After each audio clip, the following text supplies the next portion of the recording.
Bien, regresamos con ustedes en esta parte del programa. Omar Ramos Camacho, todos los miércoles, tiene aquí la Academia Jurídica de Periodismo y Sociedad. Él hoy va a tratar varios temas, pero preste la atención, que son temas de que la ciudadanía debería conocer al dedillo. Omar, buenos días. Buen día, ¿Cómo está la cosa? Licho. Para nosotros es un gran honor nuevamente presentar nuestra propuesta a nivel de contenido jurídico. Primero traemos dos temas de relevancia. Las elecciones de las altas cortes, su procedimiento, su integración. Actualmente el Tribunal Constitucional y y van la a Suprema abrirse eso, hay que abrir otro. otro tema. Ese, otra vez. Y vamos a analizarlo con profundidad todo. Espérate, y los otros días, cuando se hizo el Consejo de la Magistratura. En ese Consejo... Vamos a explicarle al pueblo por qué si los otros días se eligió el Consejo de la Magistratura, ahora van a elegir que altas cortes. En ese Consejo Nacional de la Magistratura, lo que se desarrolló fue exclusivamente la integración del Tribunal Superior Electoral, que ahora está integrado por 5 magistrados, que tienen una particularidad de que solamente reciben casos del sufragio activo y pasivo, todo lo contencioso en materia electoral. La diferencia es que en ese tiempo ya habían concluido el periodo constitucionalmente establecido de 4 años para el Tribunal Superior Electoral. Ahora, en este diciembre pasado, concluyeron el periodo de la gestión de 4 magistrados del Tribunal Constitucional. Y procede cambiarlo, sustituirlo. Y procede la sustitución, y también la presidencia del Tribunal Constitucional concluye su mandato. Él pasaría a ser juez, pero entonces vamos a tener un nuevo presidente. Igual sucede en la Suprema Corte de Justicia, en donde los magistrados que están presentes, todos cesan sus funciones. Todos. En diciembre de este año 2018. En consecuencia, ya los 4 que he citado del Tribunal Constitucional vencieron su proceso para diciembre. En un sistema de derecho, lo lógico es que sean sustituidos de inmediato o ratificados de inmediato. Pero hay que tomar una decisión jurídica. Evidentemente. Entonces, lo de diciembre... No, eso no quiere decir que lo de diciembre del año que viene habrá que esperar. No, de este año. De este año 18. Sí, de este año 18 concluyen todos los magistrados de la Suprema Corte de Justicia. Y en diciembre de 2017, el pasado, concluyeron 4 magistrados. Primero me gustaría explicar cómo se van a renovar el Tribunal Constitucional y luego la Suprema Corte de Justicia.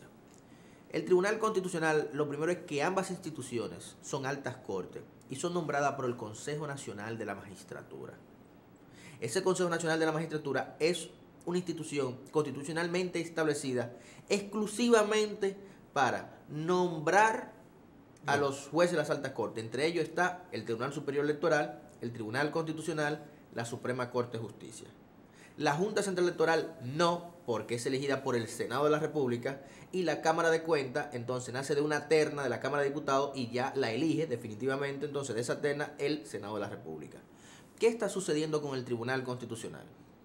Estos magistrados, que son 4, entre lo que se está... ¿Cuáles son? ¿Quiénes son? La primera sustituta, Leida Margarita Piña, don Jotin Curi, el doctor Ildefonso Reyes y don Víctor Gómez. Víctor Gómez Bellé. Don Víctor Gómez Bellé. ¿Qué está sucediendo con estos magistrados? Constitucionalmente, el Consejo Nacional de la Magistratura en el 2011, 28 de diciembre del 2011, lo nombró por 6 años. A esos 4. A esos 4. A otros 4 por 9. Y a otros 5 por 12 años. Porque la misma Constitución establece la renovación gradual del tribunal. Escalonado de cada 3 años. Pero el periodo constitucionalmente establecido para los jueces del Tribunal Constitucional son 9 años. Pero estos solamente duran 6.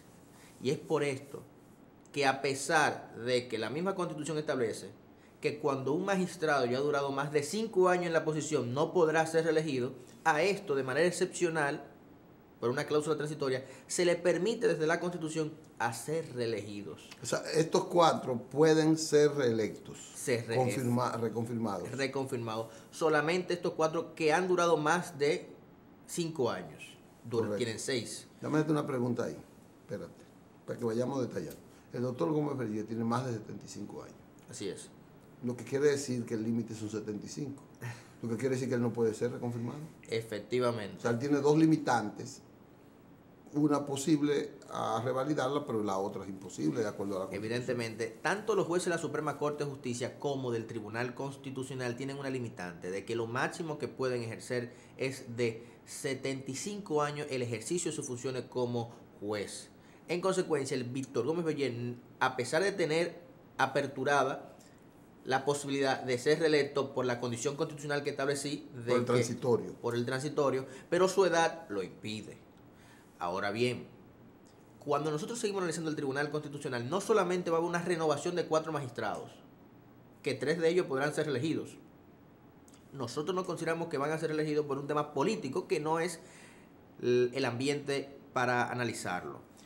Además de eso, la presidencia del Tribunal Constitucional también va a ser actualizada, porque el presidente actual solamente ha sido nombrado por 12 años en el ejercicio como juez del Tribunal Constitucional. Y lleva 12 años ya el doctor Milton Rey Guevara. Tiene 6, pero sucede es que la presidencia se renueva también gradual, cada 3 años.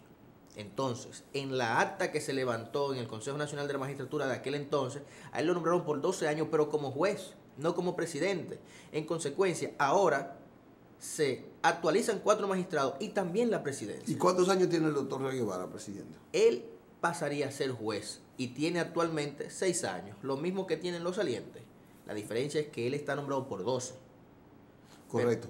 Pero él puede ser ratificado como presidente. Pudiese ser ratificado, evidentemente. O sea, no hay nada legal que lo impida. No, no hay nada legal que lo impida ni constitucional. Ahora, de que cada 3 años, el mensaje aquí concreto es que se va a renovar la presidencia del Tribunal Constitucional, y es algo comprensible. Cuando nosotros analizamos la composición de las altas cortes, primero el Tribunal Superior Electoral dura 4 años, la Cámara de Cuentas 4 años, Junta Central Electoral 4 años. Si vamos entonces al Poder Ejecutivo, el Presidencia de la República dura 4 años. También cuando analizamos entonces la Cámara de Diputados, el Congreso, los senadores y diputados son elegidos por 4 años y los presidentes de sus cámaras, respectivas cámaras, por 1 año, y se van actualizando. Entonces, eso tiene una coherencia de que el presidente actual del Tribunal Constitucional no dure los 12 años como presidente por un tema de equilibrio, de que sería lamentablemente mucho poder para una sola persona y cada cierto tiempo hay que ir actualizando el Tribunal Constitucional, inyectándole nueva dinámica, nuevas visiones del constitucionalismo. Entonces, a partir de ahora, cada 3 años vamos a tener un presidente nuevo. Entonces, ¿cuáles son los requisitos que se necesita para ser juez del Tribunal Constitucional? Exacto. Aquellos que estén inspirados e interesados. Bueno, lo primero es que tiene que superar la edad de 35 años de edad. 2, estar en pleno derecho de sus... En pleno ejercicio de sus derechos civiles y políticos. Al mismo tiempo tiene que durar 12 años de ejercicio profesional. Debe haber tenido 12 años ininterrumpidos. Sí, pero no es calendario. Okay. Me explico. Okay. Esos 12 años se pueden calcular de manera acumulativa si es docente, si es abogado en ejercicio, si es ministerio público, si es juez. Explícame detalles. Un señor que tenga 45 años de edad, si se lee en prima facie la Constitución Dominicana, se podría ver que él estaría habilitado después de 12 años de ejercicio profesional a sus 57 años. No, no es eso lo que la Constitución está estableciendo, sino que esos 12 años, la misma Constitución establece en la parte infine que es acumulativo. ¿A qué se refiere con acumulativo? Que si él dura 5 años como docente, 5 años en abogado de ejercicio, ya tiene 10. Aunque sean simultáneos. Aunque sean. O sea, él es docente 5 años, pero él cuando sale de la docencia se va a los tribunales. A los tribunales también ahí, y ahí entonces ya acumula el tiempo necesario, porque no es calendario, sino, como dice la misma Constitución, acumulativo. Ejercicio. Sí. Entonces, sobre el tema de la integración de las altas cortes, tenemos que establecer que además se necesita algo muy importante, y es que sean mayores de 35 años, que estén en pleno derecho civiles y políticos y que conozcan sobre la Constitución, que sean abogados. Existe un gran debate en las altas cortes. ¿Conocen los abogados todos? la Constitución? Miren, en las escuelas, en las universidades, nosotros tenemos que profundizar sobre el valor normativo de la Constitución. A nosotros nos han educado, nosotros los juristas, nos han educado en las universidades sobre la importancia de las leyes, sobre los procedimientos judiciales. Pero tenemos que entender que ya la Constitución es la ley suprema de la nación dominicana y que tiene un carácter de vinculante en cada uno de los procesos, que ya debemos motivar nuestro proceso no solamente con las leyes concreta para cada caso específico, sino también con la Constitución. Cuando nosotros lleguemos a ese nivel de carácter de normatividad y vinculatoriedad que tiene la Constitución dominicana, entonces ya ahí nosotros vamos a comenzar a ver de que realmente los abogados sí deben dominar. De eso quería hablar, Omar, vincularidad, o que son los aspectos vinculantes de diferentes normativas emanadas de órganos nacionales e internacionales que adquieren el carácter constitucional. Entonces, para un abogado, por ejemplo, un acuerdo, un tratado de las Naciones Unidas sobre un derecho humano, o sobre la protección a algún área, no sé, específico, ya eso adquiere, si nosotros lo firmamos, adquiere su categoría de constitucionalidad, de derecho constitucional. Entonces un abogado debe estar permanentemente investigando, adaptándose a eso, asumiendo esos conocimientos. ¿Y tú crees que hay muchos abogados en eso? Evidentemente. No es que me juzguen los abogados, sino que... Evidentemente hay una serie de abogados que estamos especializando en la materia de derecho constitucional y derecho internacional. Cuando usted me habla de los tratados internacionales, tenemos que especificar diferentes categorías de tratados internacionales. Los que tienen jerarquía constitucional son solamente aquellos ratificados por la República Dominicana de derechos humanos, de derechos fundamentales. Ahora bien, aquellos evidentemente que tienen y no existe debate, un valor inferior a la Constitución son aquellos comerciales, culturales, y que van en ese sentido del progreso económico de la República Dominicana. Eso es evidente que tienen un rango inferior a la Constitución Dominicana. El debate existe cuando en el artículo 74, numeral 3, establece que los tratados internacionales de derechos humanos tienen jerarquía constitucional. Y eso es lo que hay que definir. ¿Qué es jerarquía constitucional? El constituyente de nuestra ley sustantiva nunca quiso establecer que los tratados internacionales son superiores a la Constitución Dominicana. Porque cuando nosotros analizamos los elementos constitutivos de nuestra Constitución Dominicana, vemos que entre los artículos 1 al 8 está la médula necesaria para que el Estado Dominicano se edifique como una República Dominicana. Y ahí se habla entonces de que la ley suprema es la Constitución Dominicana, estableciendo el principio de la supremacía de nuestra Constitución. Gobernantes y gobernados siempre deben de respetar la Constitución y al mismo tiempo, en consecuencia, todo acto será declarado nulo de pleno derecho si intentase vulnerar la Constitución. No necesariamente tiene que hacerlo, simplemente debe de emitir una intención de hacerlo y se va a considerar nulo de pleno derecho. En esa materia, entonces, cuando nosotros contrastamos con los tratados internacionales, si la Constitución de nosotros es la que le permite la entrada a ellos y crea el procedimiento constitucionalmente para que ellos puedan tener un efecto vinculante, si no respetan ese procedimiento, no podrán tener vigencia en el sistema jurídico. ¿Eso es ¿cómo decimos, interpretativo o es tasativo?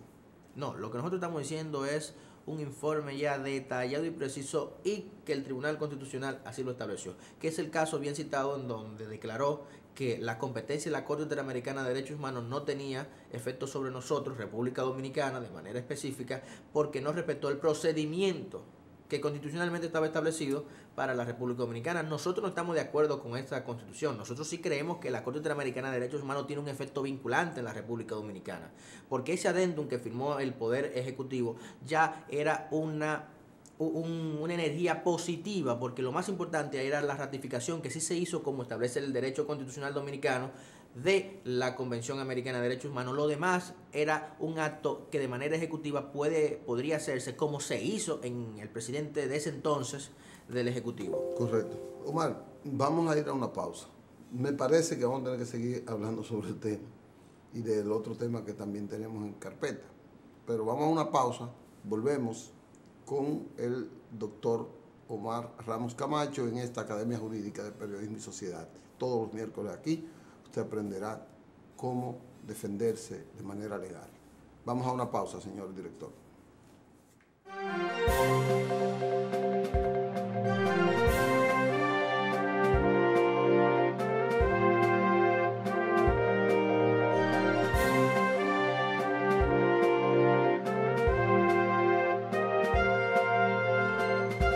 Bien, regresamos con ustedes. Gracias por su permanencia, gracias por la atención que nos brindan. Aquí está Omar Ramos Camacho con la disertación de lo que es el derecho constitucional. Estábamos hablando, Omar, de la fortaleza vinculatoria de determinados órganos internacionales con nuestra Constitución, ya como resbalando de la elección del Tribunal Constitucional que debe hacerse. Quedamos en ese tema, pero como tú te colaste de una vez para explicarnos eso, lo de vinculante. ¿Tiene fecha para la convocatoria del Consejo? ¿Es obligatorio que el presidente lo convoque ahora, inminente? Miren. ¿O ellos pueden pasarse un año ahí? No. Es obligatoria la renovación gradual cada 3 años del presidente del Tribunal Constitucional y de los jueces salientes. ¿Por qué es obligatoria? Porque el tiempo que iba a durar son 9 años calendario de ahora en adelante. Si ellos se toman un año el Consejo Nacional de la Magistratura para nombrar a los nuevos incumbentes, la próxima renovación tiene fecha cierta. Entonces limitan los próximos. Limitan a los próximos en cuanto al periodo de duración de su gestión. Porque en diciembre 2020, otros 4 del Tribunal Constitucional tendrán que ascender o salir, en el caso del Tribunal Constitucional. Las dos cosas. Y después también en el 2023, entonces, va a haber una actualización. Pero los que se eligieron ahora, se le comienza a contabilizar desde diciembre 2017, pero ya estamos en febrero 2018. Esa renovación entonces llegaría en el 26. 2 meses. Ya llevaría en el 26. En consecuencia es de obligación. No se puede unificar la renovación de la Suprema Corte de Justicia con la del Tribunal Constitucional. Sí se puede. ¿Por qué no se puede? Porque el tiempo en donde concluye la gestión de la Suprema Corte de Justicia es diciembre 2018, que no ha llegado aún. Faltan aún 10 meses. Mientras que el Tribunal Constitucional ya cesaron.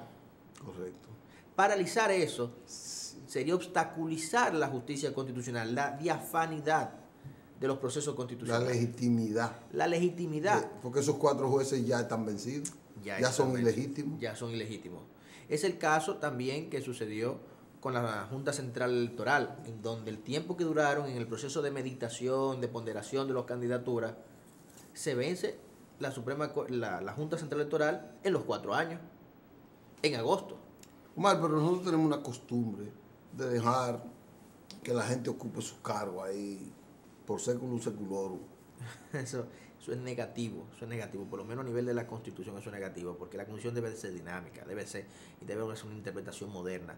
Cada nuevo tiempo se van agregando nuevos derechos fundamentales y nuevas formas de protegerla. En esa materia, elementalmente, hay una ponderación de nuevos jueces, de nuevos magistrados que deben de ser incluidas en los órganos de interpretación de las altas cortes.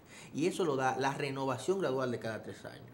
Un dato muy importante y diferente entre el Tribunal Constitucional y la Suprema Corte de Justicia es que la Suprema Corte de Justicia tiene una cuota a la carrera judicial de un 75% mínimo que deben de ser jueces y pertenecer al Poder Judicial. Mientras que cuando analizamos la interioridad del Tribunal Constitucional, esos 13 magistrados no necesariamente tienen que ser jueces. Lo ideal sería que exista una integración de jueces. Explícame. Vamos a ver. La Suprema Corte de Justicia, la Constitución establece que la carrera judicial se debe de respetar. Y en ese sentido ordena que... ¿Se debe priorizar? No. Es obligatorio que el 75% mínimo de los mínimo 16 magistrados que deben de ser integrados a la Suprema Corte de Justicia, digo mínimo porque así mismo la Constitución establece un mínimo de 16, podrán ser 25, podrán ser 21, podrán ser más de 16. Puede variar, como mínimo entonces son 16. Es un tema muy importante, a diferencia de los otros órganos constitucionales que ya están previamente establecidos. La Junta son 5, el Tribunal Superior Electoral 5, el Tribunal Constitucional 13. Esos son tasativos. Pero en la Suprema Corte de Justicia hay un mínimo, o sea, que el máximo no tiene. No está establecido. No está establecido en la Constitución dominicana. Entonces, ¿cómo va a ser? Así es. Entonces, ¿qué está sucediendo? Cuando nosotros seguimos analizando el Tribunal Constitucional, frente a la Suprema Corte de Justicia, ahí se debe respetar en la Suprema Corte de Justicia el sistema de carrera, para que asciendan los jueces, que está muy bien, para que se guíe una misma doctrina en el Poder Judicial. Eso quiere decir que el 75% de esa cuota de la composición de la Suprema, cual que sea el número, tiene que ser de jueces en carrera. En carrera. El restante 25 podrán ser de docentes, de abogados en ejercicio o también de ministerios públicos. Ahora, el equilibrio viene cuando en el Tribunal Constitucional ese 75%, que es una gran cuota, y nosotros lo vemos positivo para que el Poder Judicial siga una homogeneidad de criterios, Seguro. no está en el Tribunal Constitucional. Lo que también lo vemos positivo, porque el Tribunal Constitucional ya aquí lo que viene, a pesar de que son abogados, que deben de ser integrados por abogados exclusivamente, lo que se pondera es la constitucionalidad. Entonces debe haber un folclore. Y no solamente jueces tienen la capacidad de interpretar la Constitución, sino nosotros los abogados en ejercicio, también los docentes, también los ministerios públicos. Y en esa materia cualquier abogado tiene la capacidad de interpretar la Constitución y podrá integrar el Tribunal Constitucional. Podrán ser todos jueces, como también podrá no haber ningún juez, como podrán ser mixtos ministerios públicos, pero no existe lo que queremos establecer, no existe un quórum necesario como integrantes mínimos de cada uno de los sectores. ¿Cómo? Sí. Sobre el tema de la Suprema Corte de Justicia, son los mismos, lo que es importante aclarar, que son los mismos requisitos que los del Tribunal Constitucional. Ahora, estos no duran 9 años.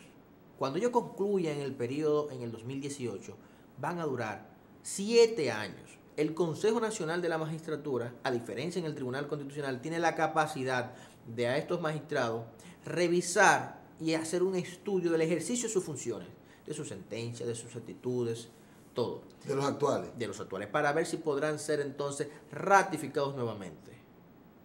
Aquí no se establece. ¿Y quién hace ese revisión? El Consejo Nacional de la Magistratura, que está integrado Pero por no tiene tiempo para eso. Sí, claro que sí. Eso es un espacio de la evaluación que puede durar un mes, se abre a vistas públicas, todo aplican, se hace una evaluación, una ponderación, sí, claro que sí. El Consejo Nacional de la Magistratura, para fines pedagógicos, está integrado por el presidente de la República Dominicana, por el Procurador General de la República Dominicana, un diputado opuesto al presidente actual de la Cámara de Diputados, o sea, pertenece el presidente de la Cámara de Diputados y también otro diputado. Y en ese mismo tenor está el presidente del Senado y un senador opuesto a la bancada del presidente del Senado. De la bancada opuesta. También está la integración del presidente de la Suprema Corte de Justicia y también está la integración de un juez de la Suprema Corte de Justicia que fungiría como secretario. ¿Qué está sucediendo? ¿Ese juez es permanente o lo escogerían cada vez que haya convocatoria del Consejo? Cada vez que haya convocatoria, la Suprema Corte se reúne para ver quién va a... Hay tres casos que pueden ser variados, porque si el presidente, ahora mismo, porque hace 2-3 meses que se convocó el Consejo. Sí. Entonces el presidente del Senado es el mismo. El presidente de la Cámara de Diputados no es el mismo. Se ha cambiado. Sí, es el mismo. No es el mismo, cambió. Sí, cambió. Eso antes estaba la doctora Lidia Yomaira Medina. Sí. Entonces, el que fungió de secretario, que es un juez de la Suprema, puede cambiar. Sí, claro, puede Dicho cambiar. sea de paso, mis condolencias, la del programa, porque ayer fueron sepultados los restos de su madre, del magistrado Fran Soto. Lamentable. Entonces, el secretario puede ser otro. El secretario, elementalmente, porque eso se decide a lo interno de la Suprema Corte de Justicia, del Pleno, entonces envían a un magistrado. Eso es protocolar. Pero él vota, ese juez vota. Ese juez vota. ¿Qué sucede? Cuando nosotros analizamos entonces la composición, vemos que hay un desbalance y que el Consejo Nacional de la Magistratura debe de elegir a los jueces de la Suprema Corte de Justicia, pero ya hay 2 que están ahí adentro. Y establece el procedimiento constitucional que nadie puede ser juez y parte. Espérate. Lo que se podría convertir en un perjuicio para los otros integrantes de la Suprema de Corte de Justicia, porque aquí hay 2. Pero no solamente eso. Lo que no pasa con ninguna de las otras altas cortes. Lo que no sucede con ninguna de las altas cortes como Tribunal Constitucional, Tribunal Superior Electoral, que estarían entonces en una especie de desventaja. Pero además es contaminante que hayan 2 jueces eligiéndose ellos mismos. Y tenemos el caso del del Consejo Nacional de la Magistratura pasado que nombró a esta Suprema Corte de Justicia, en donde los dos magistrados que formaron parte del Consejo Nacional de la Magistratura se quedaron en la Suprema Corte de Justicia. En donde lo que sucedió fue, me explico, el que era presidente actual, Subero Isa, en ese momento pertenecía al Consejo Nacional de la Magistratura. El magistrado Castaños también fungió como secretario. El que actualmente es presidente de la Junta. No, ¿Sí? No, el Castaño hermano, que forma parte también de la Suprema Corte de Justicia, fungió como secretario. Lo que sucede es que el que era actual estaba como vice, pasó a la Junta Electoral, pero ahí quedó otro. ¿Hay otro Castaño? Hay otro no Castaño. Me digas. Sí, quien fungió como secretario en aquel entonces. Entonces, ¿qué sucedió? Wow. Esos dos magistrados que venían de la Suprema anterior fueron ratificados. Y es lo que nosotros criticamos de la desventaja que existe entonces en la Suprema Corte de Justicia frente a otros organismos del Tribunal Constitucional y del Tribunal Superior Electoral. Cuando nosotros seguimos analizando de manera concreta entonces la composición, vemos que existe una desventaja del Tribunal Constitucional y del Tribunal Superior Electoral. Y es por eso que nosotros queremos hacer un análisis de que la Suprema Corte de Justicia no puede valorar y ponderar quiénes van a ser magistrados del Tribunal Constitucional ni del Tribunal Superior Electoral. Mucho menos también podrán conformar este Consejo Nacional de la Magistratura porque existe una desventaja y una desigualdad frente a los demás organismos que esta importante institución va a nombrar. O sea que la visión principal aquí es que debemos proteger el acceso igualitario. Y entonces, en la Suprema actual, Subero Isa y también Castaño quedaron ratificados. Subero Isa renunció por un tema de que no lo dejaron como presidente, que es lo que se puede hacer en el Tribunal Constitucional, la renovación gradual de conocimiento. El presidente puede bajar a ser un miembro más. Claro que sí, el presidente actual del Tribunal Constitucional. Igual que en la Suprema, lo que pasa es que Subero no lo aceptó. Subero no lo aceptó, como también pudiese suceder también con el doctor Mariano Germán, actual presidente, ¿verdad? En esta renovación de diciembre de 2018. Tampoco lo aceptaría. Pudiese, no sé decirle. Por la edad, por la experiencia, por todo eso, yo no creo que... Yo tampoco. Eso estoy especulando, pero no creo que don Mariano se preste a ser ya juez de esa Suprema después de ser presidente. Así es, así es. Entonces, esa es la idea central de las altas cortes. Hay un tema muy importante en la elección de las altas cortes y es que existen unas limitantes para acceder al Tribunal Constitucional que no existe en la Suprema Corte de Justicia. Aquellos que hayan estado en estado de quiebra, sido declarados en esa condición, no podrán, durante los 5 años después de su declaración, aplicar para ser juez de la Suprema Corte de Justicia, del Tribunal Constitucional, como tampoco podrán aplicar al Tribunal Constitucional a aquellos que hayan sido condenados o sancionados en el ejercicio de sus funciones, ministerios públicos, jueces en ejercicio que hayan sido separados de su carrera. O sea, tú me dices a mí que hay requisitos éticos, morales, que son diferentes para las altas cortes. O sea, no. Una persona pudo haber cometido un delito, haber faltado a la ética, a la moral, y puede ser juez de una de esas las altas cortes. No, evidentemente es como usted dice. Tenemos que estar en pleno ejercicio de los derechos civiles y políticos para todas las altas cortes. Cámara de Cuentas, Tribunal Superior Electoral, Junta Central Electoral, Tribunal Constitucional y Suprema Corte de Justicia. La particularidad es que el Tribunal Constitucional especifica algunos requisitos adicionales para su composición. 1. Un juez, después que es suspendido en el ejercicio de sus funciones, debe durar un tiempo calificado para poder optar por el Tribunal Constitucional. En un ministerio público también que haya sido sancionado. Una persona que haya estado en estado de quiebra tampoco podrá acceder a ser juez del Tribunal Constitucional. Pero sí de la Suprema. Pero sí de la Suprema Corte de Justicia y sí de otros organismos. No, eso está incongruente. Porque lo que se establece es que esté en pleno ejercicio de derechos civiles y políticos después que un ministerio público ya ha sido excluido del ejercicio de sus funciones por actuar de manera incongruente, entonces podrá estar habilitado para formar parte de las otras altas cortes porque ya está en pleno y esos requisitos que tú has mencionado para el Tribunal Constitucional están explicitados en la Constitución o solo es un reglamento interno. Algunos están en la Constitución como ser dominicano, más de 35 años, 12 años de ejercicio No, profesional. eso de la Ahora, quiebra, de la falta ética en el ejercicio y de esos últimos. Eso está especificado en la ley orgánica del Tribunal Constitucional. No obstante, tenemos una opinión muy particular sobre ese tema. Bueno, pero es que la ley orgánica no puede estar por encima del Consejo de la Magistratura ni de la propia Constitución. ¿En qué sentido? En el sentido de los requisitos. No puede haber, yo pienso que esa ley orgánica tiene entonces un exceso. No, nosotros lo consideramos correcto, don Licho, porque al final lo que nosotros estamos buscando, lo malo es que no se le exija eso misma limitante a las otras Supremas Eso es el Cortes. deber ser, pero el legal, el justo, el jurídico es que no puede estar en un sitio por encima de las normas que rigen el otro. Evidentemente. Entonces ese tribunal, en esa ley orgánica, yo pienso que no fue bien observado al aprobarla. Nosotros lo que criticamos sobre esa ley orgánica y las limitantes que establece adicionales para formar parte del Tribunal Constitucional es el estado de quiebra. Don Licho, no podemos comparar la sanción o la desvinculación que hagan de un Ministerio Público de un juez en el ejercicio de sus funciones con el estado de quiebra. Una persona que haya sido declarado en esa condición no necesariamente le falta a su moral, ni a su ética, ni a sus principios, ni a sus valores. Simplemente el escenario social y económico le fue desfavorable al crecimiento profesional de él.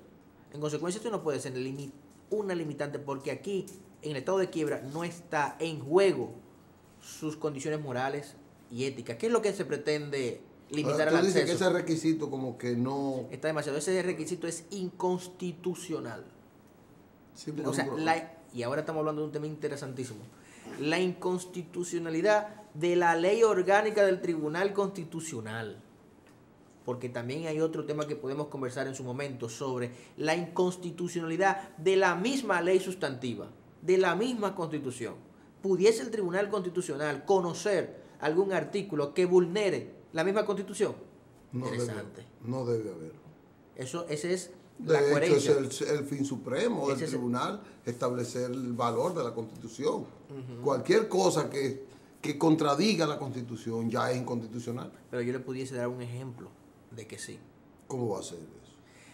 En el procedimiento de reforma constitucional nunca podrá observarse ni modificarse el sistema de gobierno, que siempre deberá ser civil, republicano, representativo y democrático. Pero eso es constitucional. En una reforma constitucional, si se cambiase a un sistema monárquico en la República Dominicana, entonces el Tribunal Constitucional pudiese estar habilitado para valorar y ponderar que esa reforma constitucional no cumplió con los requisitos. Mira, Omar, esto sí ha sido interesante, esta charla de hoy. Extremadamente enriquecedora. Yo te doy las gracias. Yo sé que la población la va a valorar y vamos a reproducirla. Vamos a darte las gracias por este día y ya nos pasamos un chin del tiempo, pedimos excusas a los señores directores, pero mañana volveremos. Mañana va a estar con nosotros el señor Max Puy, presidente del partido Alianza por la Democracia. Así que hasta mañana, si Dios quiere.